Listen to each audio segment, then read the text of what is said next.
বাজনা থামবে, বাজনা থামাতেই হবে এখন। আব্বা দেখছো ঘটনা কিন্তু ঘটায় ফেলেছি আব্বা। কি ঘটনা ঘটায় ফেলছিস? আরে তারা চিকিৎসার জন্য আব্বা আমারে সালাম করে মুখখান ওপেন করে দেখাও। দেখছো?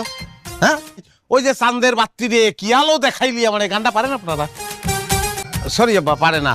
তুই কি বিয়ে করে নিয়ে আসছিস? জীবনে তো তোমাদের কোনো কিছু দিতে পারিনি, সেজন্য বিয়ে করে নিয়ে। ও আম্মা, একটা কাজ করো, এই নতুন বউরে বরণ করে ঘরে নিয়ে ফ্যান ছেড়ে দাও।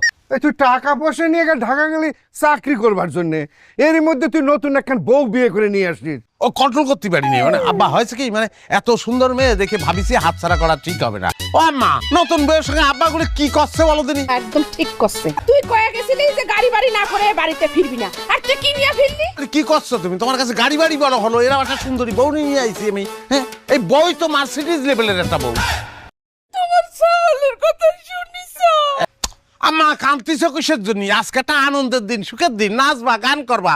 গিরামে এত বড় ঘটনা কেউ ঘটাতে পারিছে? বউ নিয়ে এখন বাড়ি থেকে বের হয়ে যাবি। এ পাগলা, আব্বা আব্বা হয়েছে কি, কিসের জন্য এসব করতেছ আমি বুঝি না। হিংসা হচ্ছে।